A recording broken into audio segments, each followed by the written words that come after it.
Hi, welcome to another edition of Conversations in the Gallery at the Old State House Museum.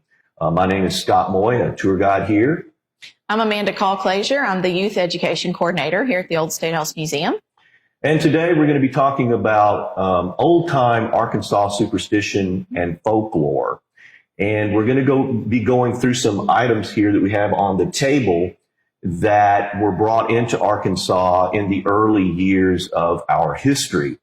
The Arkansas superstitions and folklore would have been brought into the state by other Southern people who moved into the state in the late 18th and maybe and also the early 19th centuries. Mm-hmm. And they also would have been brought into Arkansas. These superstitions and folklore would have been brought into Arkansas by enslaved people as they also traveled into the state as well. One of the first things we'll start with is a protection jar for your home.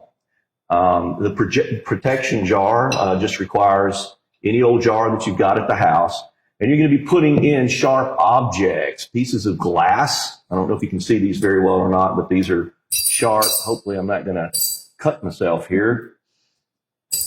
And I hope you don't either.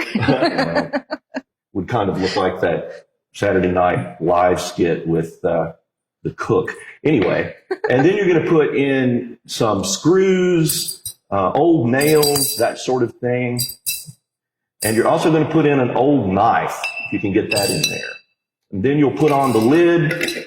And this is to be buried, according to the folklore, near your front door somewhere to prevent any sort of evil influence from getting into your home and doing you damage. Okay? Okay, Scott, I'm curious. Why is the knife open? That's to supposedly cut the haint if it tries to get into your house. The old pronunciation of the evil spirit was called haint. Mm-hmm. And so it's sort of a corruption of the word haunt.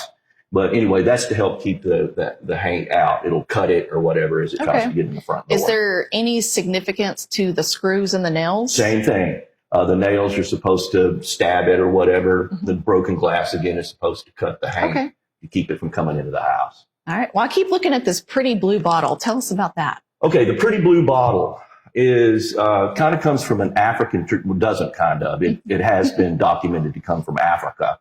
And what the notion of the bottle tree in Southern culture is a very old tradition in Southern culture. We also find them here in Arkansas. And a bottle tree can be done one of two ways. You can just take a simple tree in your yard, drive some nails into the limbs of it, and you're going to place your bottles over the nails on the limbs on the tree. You can also buy a form made of wood that sort of looks like a tree. Sometimes now they do it out of rebar. And you would seat that in your front yard, and then you decorate it with these pretty blue bottles. Now, the bottles don't have to be blue for the bottle tree. They can be old wine bottles but they need to be bottles, not jars.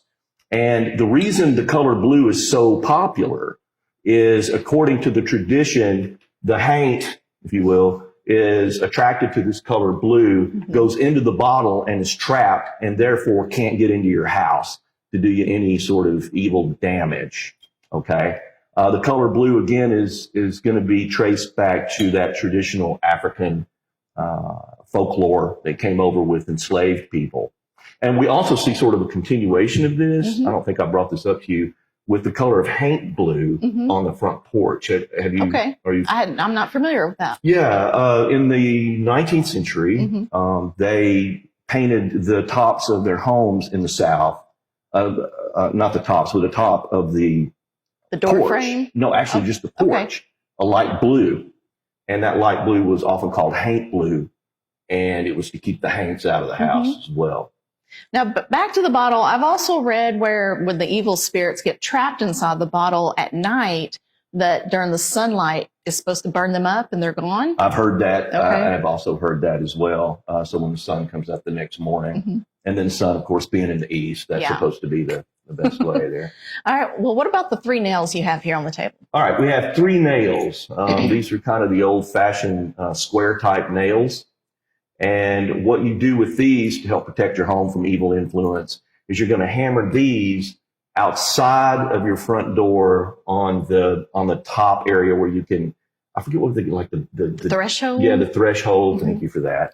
Over the threshold outside of your door to help keep evil out. So I guess you would just do them in a line or whatever, or triangle or something. I don't know. Okay. All right. And why do we have a jar of dirt here? This dirt is graveyard dirt, and that's kind of creepy. Well, yeah, it depends. It depends on where you get it. Anyway, and there's actually a leaf in this. I just kind of left that for the organic substance there. You can probably plant something in it. Anyway, but the graveyard dirt kind of works the same way, only maybe a little less caustically, I guess, against the haint. But you put the graveyard dirt here in a container, you put the lid on it, and you would also bury that around your front door or something like that to keep the haint out. Okay, these are interesting. Please join us for another Conversations in the Gallery. They're every Tuesday on Facebook. And you can also check us out on the internet and Instagram as well. So thanks for your attention today. Yeah, thanks a lot.